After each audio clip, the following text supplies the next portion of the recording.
امام اعظم ابو حنیفہ رحمۃ اللہ علیہ کو اللہ نے اتنا تقویٰ دیا تھا، حرام سے اتنا اجتناب کرتے تھے کہ کوفہ میں جا کر چند ایک بکریاں جا کر گم ہو گئیں، کسی نے چرائیں، تو امام صاحب رحمۃ اللہ علیہ سوچ میں پڑ گئے کہیں قصاب کے پاس نہ پہنچی ہوں، تو جا کر کہیں قصاب اس کو ذبح نہ کر دے، پھر میرے پیٹ میں نہ چلا جائے ان کا گوشت۔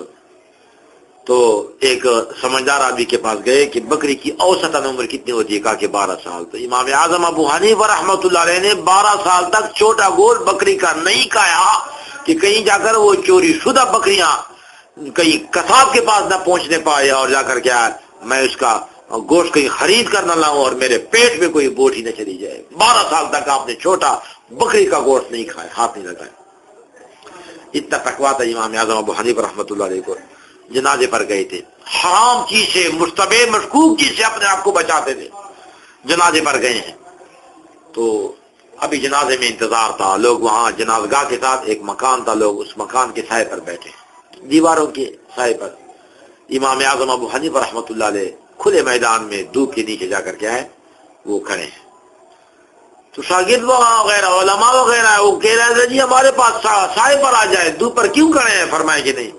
کافی دیر کے بعد جب جنازہ امام صاحب نے جنازہ پڑھا اور نکل گئے، لوگوں نے پوچھا کہ جی خواہ اپنے آپ کو تکلیف دی کہ جب سایہ موجود تھا، دیواروں کا سایہ، تو آپ دھوپ پر کیوں کھڑے تھے؟ اپنے آپ کو تکلیف دی، سایہ سے فائدہ کیوں نہیں اٹھایا؟ حضرت مسکرائے، فرمایا کہ اللہ کے بندو آپ کو پتہ نہیں، یہ جو صاحب مکان ہے جس کے سائے پر تم لوگ بیٹھے تھے، دیواروں کے سائے پر، تو اس مکان والے کے اوپر میرا قرض ہے، اور رسول پاک میں فرماتے ہیں کہ جس نے جا کر کیا کہ مکروہ سے کوئی فائدہ اٹھایا تو یہ فائدہ اٹھانا سود سمجھا جائے گا، تو میں نے اس کو قرض دیا ہے، اس نے مجھے قرض ابھی تک واپس نہیں کیا ہے، میرا مکروہ ہے، اگر میں اس کے مکان کے سائے سے فائدہ اٹھاتا ہے میرے لیے ناجائز بنتا۔ اتنا تقویٰ تھا، اندازہ لگائیں کہ جا کر کیا ہے امام احمد ابن حنبل رحمۃ اللہ علیہ اتنے متقی تھے کہ جا کر وہ اپنے بچوں کے گھر سے کھانا بھی نہیں کھاتے تھے کہ میرے بچے جا کر کیا ہے بادشاہ وقت سے وظیفے لیتے ہیں، تنخواہ لیتے ہیں، مراعات لیتے ہیں، اور میرے نزدیک بادشاہوں کا مال اور تنخواہ جا کر مشکوک ہے، اس لیے اپنے گھروں کے اپنے بچوں کے گھروں سے جا کر کیا ہے کہ کھانا تو دور کی بات ہے بلکہ پانی تک نہیں پیتے تھے، اتنا احتیاط کرتے تھے امام احمد ابن حنبل کہ وہ سرکاری مال کو جا کر حلال نہیں سمجھتے تھے کہ یہ حلال نہیں ہو سکتا، بادشاہ لوگوں سے غریبوں سے ظلم جا کر کیا یہ مال اٹھاتے ہیں، اس لیے جا کر میرے بچوں کو جو بادشاہ تحفے تحائف دیتے ہیں مجھے جا کر تحفے تحائف بھی جا کر مشکوک نظر آ رہے ہیں۔ ہندوستان کے بزرگ گزرے ہیں مولانا مظفر حسین صاحب خان نبی رحمۃ اللہ علیہ، جس نے جا کر 7 مرتبہ حج کیا تھا پیدل، ہندوستان سے جا کر کیا ہے کہ لاہور سے ملتان، ملتان سے کوئٹہ، کوئٹہ سے ایران، ایران سے عراق، عراق سے مکہ المکرمہ، مدینہ منورہ، تو پیدل جاتے تھے اور پیدل واپس آتے تھے۔ تو یہ حضرات تھے جو اللہ نے ان کو تقویٰ کے مقام پر فائز کیا تھا، 7 حج آپ نے پیدل فرمائے تھے، جنت البقیع میں ان کو اللہ نے قبر نصیب فرمائی، مدینہ منورہ۔ تو یہ بزرگ اتنے متقی تھے کہ وہ مشکوک چیز سے اپنے آپ کو دور رکھتے تھے، حتیٰ کہ اگر کسی کی دعوت پر وہ چلے گئے اور اس صاحب دعوت کا کھانا پینا حرام ہوتا تھا، مشکوک ہوتا تھا، تو حضرت کو الٹی آ جاتی تھی اور کہتے تھے کہ خدا کی قسم میرا معدہ حرام چیز کو، مشکوک چیز کو قبول نہیں کرتا۔ پھر فرمایا کہ جس بندے کا کھانا پینا مشکوک ہو، حرام ہو، مجھے دعوت پر نہ بلائیں، اس لیے کہ واللہ مجھے تو جا کر کیا ہے کہ وہاں پر پھر الٹی آ جاتی ہے، وہ میرا معدہ اس مشکوک حرام چیز کو قبول نہیں کرتا۔ پھر صاحب خانہ اور صاحب دعوت کی جا کر سبکی ہو جاتی ہے، بے حرمتی ہو جاتی ہے، بے عزتی ہو جاتی ہے، اس لیے کہ جس کا کھانا پینا حلال نہیں ہو مجھے دعوت پر نہ بلائیں ورنہ مجھے بے اختیار الٹی آ جاتی ہے۔ یہی بزرگان دین ہوا کرتے تھے کہ ہمیں جا کر اپنے عمل سے ایک نمونہ دیا انہوں نے۔ ہندوستان کے ایک بزرگ گزرے ہیں، بوڑھے تھے، تو مسجد قریب تھی ان کے گھر سے، تو وہ قریب کے راستے سے نہیں جاتے تھے اور دور کے راستے سے وہ مسجد میں جاتے تھے۔ تو کسی نے وجہ پوچھی، حضرت جی آپ کمزور بھی ہے، بیمار بھی ہے، بڑھاپا بھی ہے، تو آپ قریب کے راستے سے کیوں نہیں جاتے اور جا کر دور کے راستے سے جاتے؟ حضرت مسکرائے، فرمایا کہ بات کچھ اور ہے، کہا کہ قریب کے راستے میں میرے چچا کا مکان ہے، 2 منزلہ مکان ہے اس کا، اور یہ سرکاری ملازم تھا اور مجھے اس کے کھانے پینے پر جا کر کیا ہے اعتراض تھا، ان کی تنخواہ پر مجھے اعتراض تھا، ان کی ڈیوٹی پر اعتراض ہے کہ وہ صحیح معنی میں حلال طریقے سے ڈیوٹی سر انجام نہیں دیتا تھا. تو چونکہ اپنے تنخواہ کے پیسوں سے جا کر کے اس نے مکان بنایا تو یہ مکان میری نگاہ میں مشکوک ہے، تو میں اس لیے دور کے راستے کو اپناتا ہوں اور قریب سے نہیں گزرتا کہ اس کے مکان کے سائے سے بھی میں اپنے آپ کو بچاتا ہوں. کیا شان ہے! مکان کے اندر جانا تو دور کی بات ہے، مکان کے سائے سے بھی اپنے آپ کو بچاتا ہوں. اس سے مجھے تکلیف تو ہوتی ہے کہ دور کا راستہ میں اپناتا ہوں، لیکن وہ بہرحال اس راستے میں کوئی ایسا مکان نہیں ہے کہ جس کا سایہ میرے اوپر پڑ جائے اور وہ مکان مشکوک ہو، حرام کمائی سے جا کر بنائے گیا. ایسے اللہ والے گزرے کہ ہماری نگاہوں میں تو ایسے لوگ جا کر ہمیں تو مجنون نظر آتے ہیں، لیکن انہوں نے اپنے عمل سے قرآن و حدیث کا درس دیا ہے. جو قرآن کہتا ہے، جو حدیث کہتی ہے، انہوں نے کر کے دکھلایا. ہم تو فوٹو اسٹیٹ ہے، وہ اصل تھے. اللہ پاک ہمیں جا کر کیا ان حضرات کی کہ نقش قدم پر جا کر چلنے کی توفیق نصیب فرمائے. حضرت داؤد علیہ السلام پیغمبر ہیں، تو ان کے زمانے میں ایک آدمی نے مکان فروخت کر دیا. زمین تھی، ویسے پرانی زمین تھی، وہاں کوئی مکان بھی تھا لیکن مکان ختم ہو چکا تھا، کھنڈر تھا. دوسرے نے مکان لے لیا تو اس کی کھدائی کی، نیا مکان بنوا رہا ہے تو کھدائی میں اس کو سونا مل گیا، کافی ٹھیک ٹھاک سونا تھا. تو اس کا یہ خیال تھا کہ یہ سونا تو میرے بھائی کا ہے جسے میں نے مکان خریدا ہے، میں نے تو مکان اور زمین کی قیمت دی ہے، سونا تو کافی قیمت کا ہے. اس لیے وہ سونا جس نے سے مکان لیا تھا اس کے حوالے کیے کہ میرے بھائی یہ سونا آپ کا ہے، میرے لیے ناجائز بن جائے.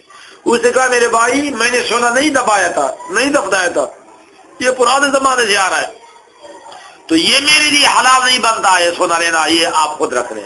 ایک دوسرے کو دیتے، صاحب مکان کو دیتا ہے، صاحب مکان جا کر اس کو دیتا ہے. اس میں جھگڑا. تو ایک تیسرا آدمی وہاں سے گزر رہا تھا. کہا کیا جھگڑا ہے؟ کہا کہ یہ جھگڑا ہے کہ میں نے مکان لے لیا ان سے، اب مکان کی کھدائی میں سونا مل گیا تو میں دینا چاہتا ہوں، وہ لیتا نہیں ہے، تو بہرحال یہ جھگڑا ہے. کہا کہ ایسا کر لے، حضرت داؤد علیہ السلام زندہ ہے، اللہ کے پیغمبر ہے، وہ آپ کو صحیح فیصلہ دیں گے. داؤد علیہ السلام نے دونوں کا بیان سنا، بڑے خوش ہو گئے، کتنے نیک اور پاک لوگ ہیں. تو ایک فریق سے پوچھا کہ آپ کا جوان بیٹا ہے؟ جی ہے. دوسرے فریق سے پوچھا کہ آپ کی جوان بچی ہے؟ جی ہے. فرمایا دونوں کی شادی کراؤ اور دونوں پر سونا خرچ کرو، تو سونا دونوں کو مل گیا. ایسے اللہ والے نیک بندے. کراچی کے بزرگ ہیں، وفاق المدارس کے صدر ہیں مولانا سلیم اللہ خان صاحب ماشاء اللہ مدد ذلہ العالی بھی زندہ ہے.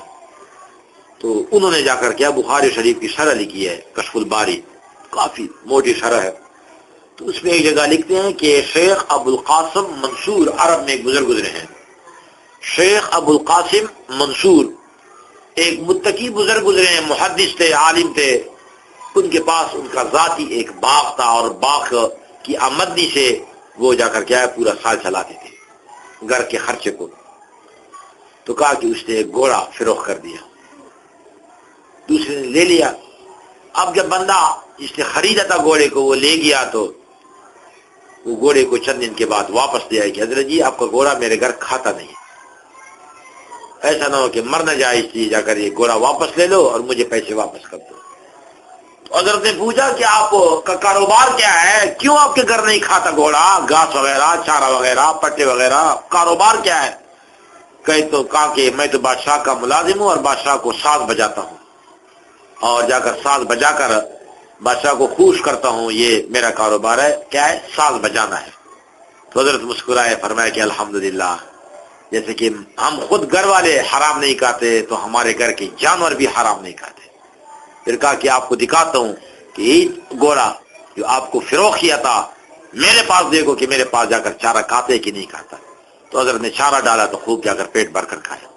کہا کہ اللہ کا کرم ہے ہمارے خاندان کے اوپر، جیسے کہ ہم لوگ حرام نہیں کھاتے ہمارے گھر کے جانور بھی حرام نہیں کھاتے. کیسے مبارک لوگ تھے، کیسی مبارک ان کی جا کر کیا مثالیں ہیں. حضرت شاہ انور شاہ صاحب کشمیری رحمۃ اللہ علیہ ہندوستان کے بزرگ گزرے ہیں. مولانا بدر عالم صاحب ان کے ساتھ شاگرد جا رہے تھے. کہا کہ ریل پر بیٹھ رہے ہیں دونوں جوان لڑکیاں ریل میں بیٹھ گئی. بڑا میک اپ کیا ہوا تھا لڑکیوں نے، تو انہوں نے جا کر پان نکالے، خود پان بنوائے. تو ایک پان مجھے دیا کہ استاد محترم کو دے دو. حضرت شاہ صاحب انور شاہ صاحب کشمیر رحمۃ اللہ علیہ کے چہرے سے نور ٹپکتا تھا. وزیر آباد کے ریلوے اسٹیشن پر حضرت کو ایک ہندو ماسٹر نے دیکھا، آدھی رات کا وقت تھا، اس کے ہاتھ میں لیمپ ہے، اسٹیشن ماسٹر تھا. اسٹیشن کے اوپر حضرت کو دیکھا، کہا کہ حضرت جی خدا کی قسم آپ کا یہ نورانی چہرہ جھوٹے کا نہیں ہو سکتا، جی میں ہندو ہوں لیکن آپ کے نورانی چہرے کو دیکھ کر میں متاثر ہوا ہوں، آپ حضرت جی مجھے کلمہ پڑھائیں۔ تو حضرت کے چہرے کو دیکھ کر جا کر ہندو اسٹیشن ماسٹر نے کلمہ پڑھا، ایسا نورانی چہرہ تھا حضرت کا۔ تو حضرت جا کر ریل پر بیٹھے ہیں، ہاتھ میں کتابیں مطالعہ کر رہے، تو لڑکیوں نے 3 پان نکلوائے، 2 خود رکھ دیا اور ایک آ کے مولانا بدر عالم صاحب کو دیا کہ اپنے استاد محترم کی خدمت پہ۔ شاہ صاحب راستے میں عام لوگوں سے چیز نہیں لیتے تھے کہ شاید وہ مشکوک و حرام ہو، لیکن اس وقت حضرت مطالعے پر بیٹھے ہیں، اور جا کر کیا وہ پان حضرت نے لے لیا اور جا کر منہ میں ڈالا۔ حضرت کو الٹی آنی شروع ہو گئی۔ حضرت نے منہ صاف کر دیا باتھ روم میں، ریل کے باتھ روم میں، تو واپس بیٹھ گئے۔ حضرت نے پوچھا نہیں ہے، اللہ والے لوگ تھے کہ کیا کھلایا؟ تو مجھے جا کر کیا بڑی شرمندگی ہوئی کہ میں نے حضرت کو یہ پان کیوں دیے، تو لڑکیوں سے کیوں دیا کہ حضرت کو تکلیف ہوگی، الٹی آ گئی۔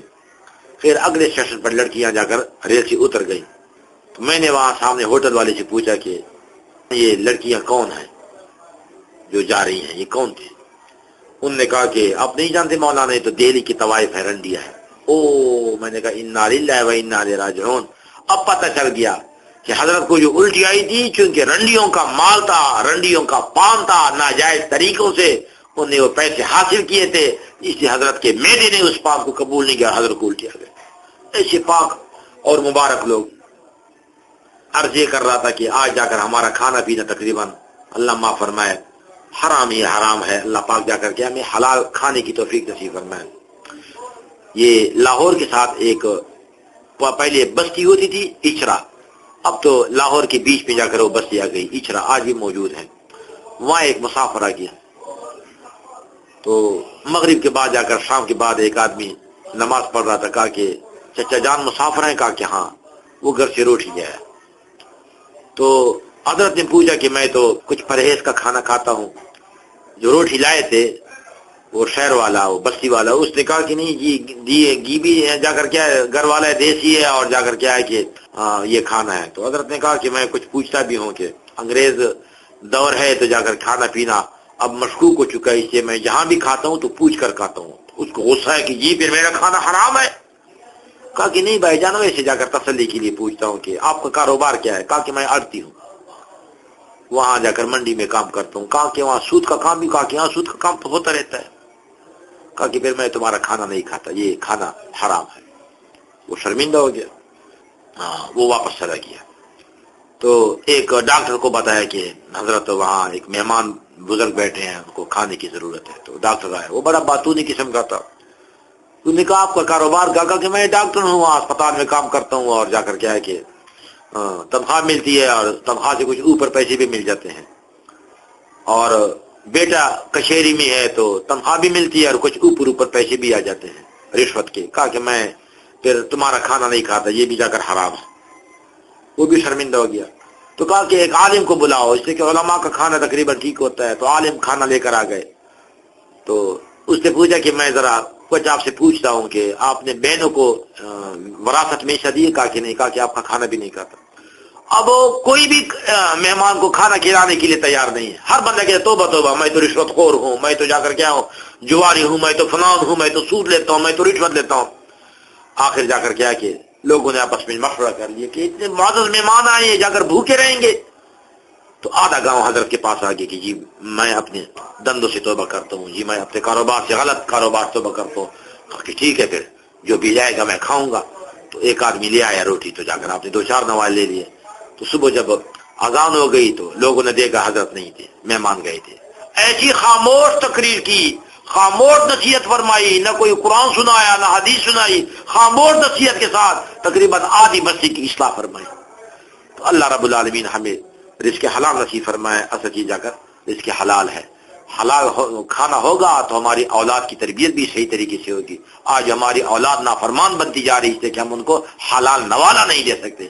اللہ پاک رزق حلال نصیب فرمائے، اس سے عبادت میں بھی توفیق ہوگی، اللہ بھی راضی ہوں گے، دنیا آخرت کی کامیابیاں بھی ہوں گی، ہماری دعائیں بھی قبول ہوں گی، ہماری اولاد بھی نیک اور صالح بنے گی۔ وصلی اللہ تعالی علیہ وسلم۔